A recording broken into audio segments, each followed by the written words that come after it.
As algas euglenófitas são do filo Euglenophyta e classe Euglenophycia. São unicelulares eucariontes. São encontradas em ambientes de água doce, ricos em matéria orgânica. Não possuem parede celular ou qualquer outra estrutura rígida recobrindo a membrana plasmática.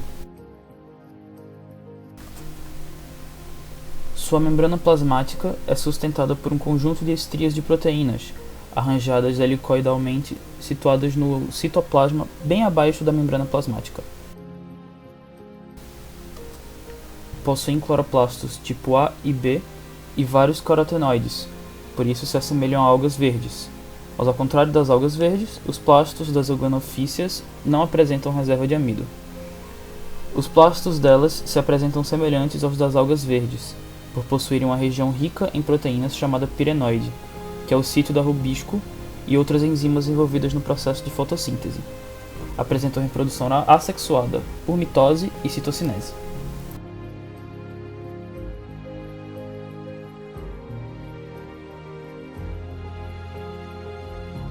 As euglenophícias apresentam diferentes formas corporais. A maioria é fusiforme e são encontradas nas formas I, S, J ou C. Mas também são encontradas nas formas elíptica, cilíndrica e alguns coloniais, como o do gênero Colacium. Além disso, são capazes de transitar por entre essas formas. É importante citar que essas algas também têm a capacidade de formar cistos, quando há condições desfavoráveis.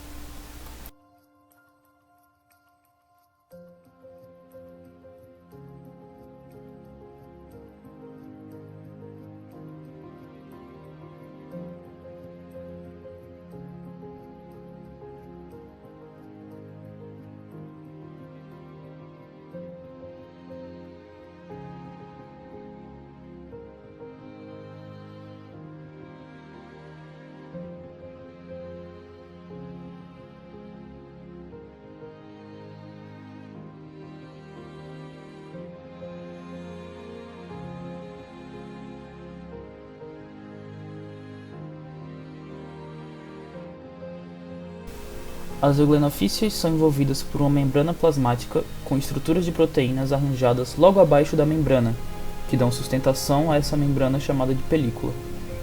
Essa película pode ser rígida ou flexível, e suas estrias se organizam de diferentes formas.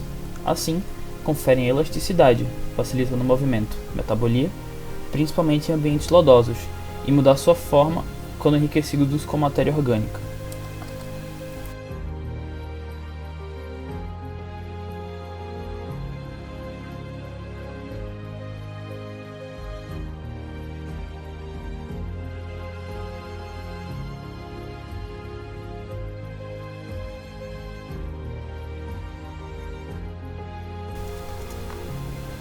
Essas algas não possuem parede celular. Porém, algas do gênero Trachelomonas possuem uma impregnação ligeiramente rígida, semelhante à parede celular formada por ferro e manganês, chamada lórica.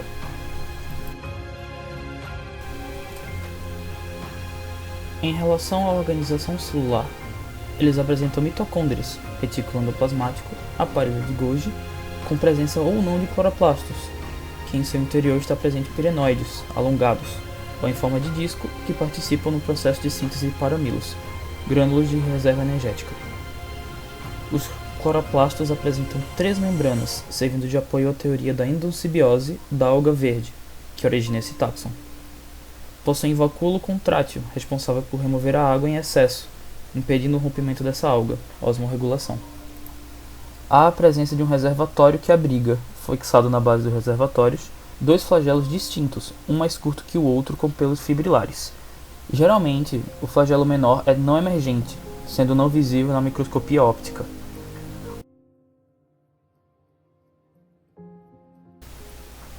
O filo Euglenophyta é um grupo monofilético, descendente de um ancestral fagotrófico. Apresenta cerca de 900 espécies, divididas em 36 gêneros, com ampla distribuição ao redor do mundo, especialmente em ambientes continentais, ocorrendo principalmente em águas doces, com elevado teor de matéria orgânica, nitrogênio e fósforo. Todos os representantes são unicelulares e de vida livre. Alguns formam florações, que não são tóxicas. Além disso, a divisão euglenofita engloba tàxons pigmentados, com cloroplastos, e despigmentados, sem cloroplastos, e tem como representante mais conhecida a Euglena viridis, que possui a capacidade de detectar a presença de radiações luminosas, graças a uma mancha ocular com um pigmento fotossensível.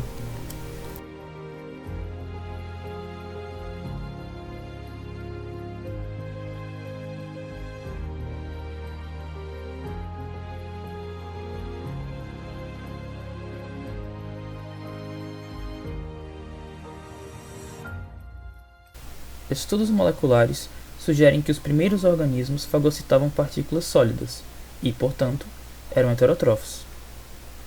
Cerca de 2/3 das espécies euglenoides marinhas e de água doce são heterotróficos e incolores. Apenas 1/3 é fotoautotrófica, de coloração verde, como as espécies de euglena já citada aqui, que possuem clorofilas A e B. Essas espécies verdes estocam energia em um carboidrato único chamado de paramilo, que é sintetizado na região pirenoide do cloroplasto e forma grânulos livres no citoplasma. O hábito alimentar explica a preferência pelos locais que habitam. Logo, são encontradas em ambientes de água doce, ricos em matéria orgânica. Poucas espécies foram registradas em ambientes marinhos, em água salobra e solos úmidos. O alimento dos euglenoides heterotrófos, incolores, são os compostos orgânicos, bactérias e células de protozoários, absorvidos a partir da água. Os paranema capturam a presa com um órgão-bastão único, associado ao seu citoplasma e citofaringe. O órgão-bastão é formado por 2 bastões rígidos paralelos e outras estruturas intracelulares denominadas de veletas. Vale lembrar também que em euglenofitas heterotróficas há uma estrutura associada aos reservatórios, chamada cistotoma e citofaringe, responsáveis pela absorção de nutrientes.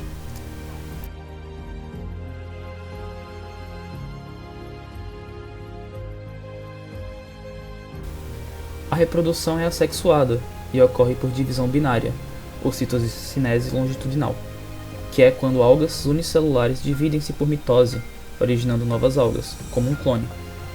Diferente de outros protistas, plantas, animais e fungos, estas algas mantêm o envelope nuclear intacto durante a mitose.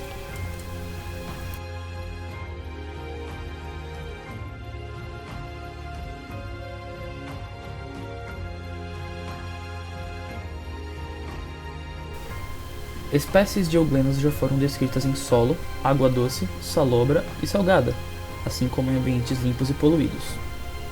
Além disso, algumas espécies de euglenas são usadas como indicadores de poluição orgânica, devido à sua ocorrência em tanques de oxigenação de esgotos.